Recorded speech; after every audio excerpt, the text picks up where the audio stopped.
మీ business ఏదైనా మీ ఊర్లో promotion చేయాలంటే అది సుమన్ టీవీతోనే సాధ్యం. ఇప్పుడే సంప్రదించండి. Welcome to Suman TV. నేను మీ సీమ. మనమైతే ఇప్పుడు సుఖీభవ మల్టీ హాస్పిటల్లో ఉన్నాము. ఇక్కడైతే డాక్టర్ గారు ఉన్నారు, రామారావు గారు. ఆయనతో మాట్లాడదామంటే ఈ మధ్యకాలంలో అంటే ముఖ్యంగా చూసుకుంటే ఈ చలికాలంలోని అంటే షుగర్ పేషెంట్లు కావచ్చు, హార్ట్ పేషెంట్లు కావచ్చు, అంటే రకరకాల ఇన్ఫెక్షన్లతోని హాస్పిటల్లో ఎక్కువగా చేరుతూ ఉంటారు. దానికి గల కారణాలు ఏమిటి, దానికి చికిత్స ఏ విధంగా ఉంటుంది అనేది డాక్టర్ గారి మాటలో మనం అడిగి తెలుసుకుందాం. సార్ నమస్తే సార్.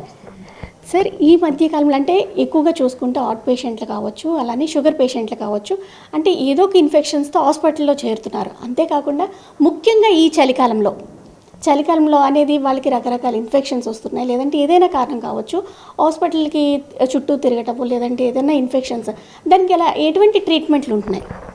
నమస్తే అండి, సుమన్ టీవీ ప్రేక్షకులకు నమస్కారాలు.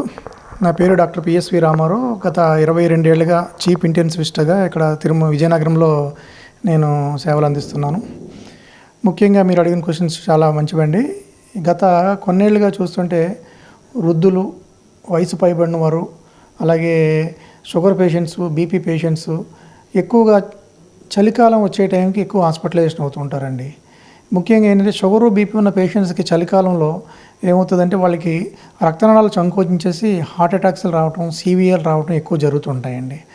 ఎందుకు చలికాలంలో ఇవి పెరుగుతుంటాయంటే ఈ చలికాలంలో ఏంటంటే అట్మాస్ఫియర్లో వచ్చే చేంజెస్ని బాడీ తట్టుకోలేకపోతుంది. ఆల్రెడీ పేషెంట్కి షుగరు, బీపీ ఉండటం వల్ల ఈ బాడీ చేంజెస్ ఏమన్నా వచ్చినా, లేదా చలికాలంలో ఇన్ఫెక్షన్స్ అవి కూడా చాలా ఈజీగా స్ప్రెడ్ అవ్వడానికి అవకాశాలు ఎక్కువ ఉంటున్నాయండి.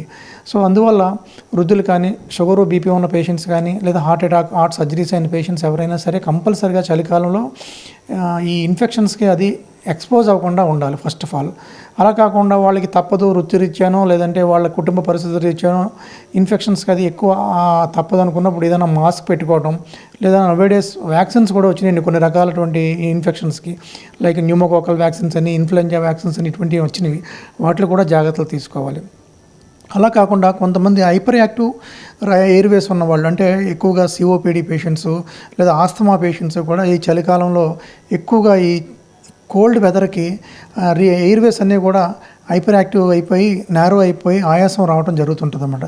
ఇవన్నీ రాకుండా ఉండాలంటే కంపల్సరిగా చలికి ఎక్స్పోజ్ అవ్వకూడదు, సేమ్ టైం డస్ట్గా ఎక్స్పోజ్ అవ్వకూడదు.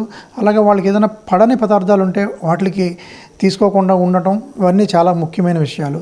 అలా కాకుండా ఈ చలికాలంలో ఈ చిన్న చిన్న ప్రాబ్లమ్స్ కూడా పెద్ద ప్రాబ్లం కింద కన్వర్ట్ అవ్వడానికి చాలా అవకాశాలు ఎక్కువ ఉన్నాయండి. ఎందుకంటే మేము చూస్తున్నాం కదా, ఈ రోజుల్లో ఈ వింటర్ సీజన్లో అడ్మిషన్స్లో ఎక్కువ ఈ చలి తీవ్రతతోని లేదంటే ఇన్ఫెక్షన్స్ తోటి అడ్మిట్ అవుతున్న పేషెంట్స్, అది పర్టికులర్గా వయసు పైబడిన వాళ్ళు, పర్టికులర్గా షుగరు, బీపీ ఉన్న వాళ్ళు ఎక్కువ అడ్మిట్ అవుతున్నారండి.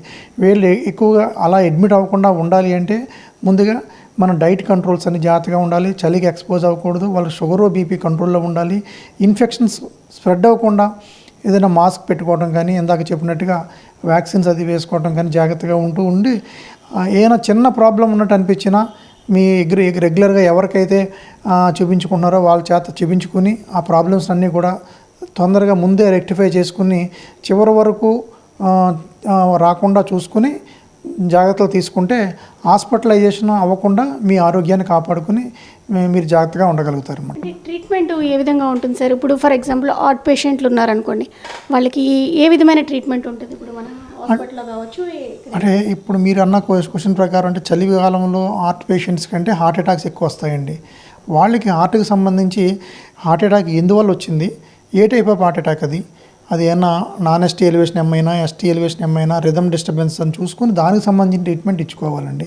అలా కాకుండా కొంతమంది ఎక్కువగా స్ట్రోక్స్ వస్తుంటారండి. అంటే stroke in the sense brain స్ట్రోక్లు అనమాట. బ్రెయిన్ స్ట్రోక్లో కూడా రకాలు ఉంటాయి. ఇస్కిమిక్ స్ట్రోక్, ఎమరేజిక్ స్ట్రోక్ ఉంటుంది. ఆ ఇస్కిమిక్ స్ట్రోక్ అయితే ఒక రకం ట్రీట్మెంట్, ఎమరేజిక్ స్ట్రోక్ అయితే ఒక రకం ట్రీట్మెంట్ ఉంటుంది. ఈ రోజుల్లో ఇస్కిమిక్ స్ట్రోక్ కూడా అడ్వాన్స్డ్ ట్రీట్మెంట్లు వచ్చినాయండి. అంటే బ్రెయిన్లో క్లాట్ అయి స్ట్రోక్ వస్తే వితిన్ 3 to 4 అవర్స్ లోపు వస్తే ఒక ఇంజెక్షన్ ఇస్తున్నామండి ఈ రోజుల్లో. ఇస్తే చాలా వరకు ఆ స్ట్రోక్ అనేది వితిన్ 1 or 2 డేస్లో రికవర్ అయిపోయి పూర్తిగా 100% రికవర్ అవడానికి అవకాశాలు ఉంటాయి. అందువల్ల స్ట్రోక్ వచ్చినప్పుడు కూడా చాలామంది ఏం చేస్తారు, డిలే చేస్తుంటారు. ఏమో చిన్నదే కదా, చేయి లాగింది, రేపు పొద్దున్న వెళ్దాంలే అనుకుంటారు. అలా చేయకండి. ఎందుకంటే మంచి మందులు వచ్చినాయి. ఆ మందులు ఇవ్వటం వల్ల వితిన్ 3 to 4 అవర్స్లో మనం ఆ మందుగాని ఇవ్వగలిగితే పేషెంట్ తొందరగా రికవర్ అవడానికి, అతను రెసిడ్యువల్ పెరాలసిస్ లేకుండా రికవర్ అవడానికి అవకాశాలు ఉన్నాయి.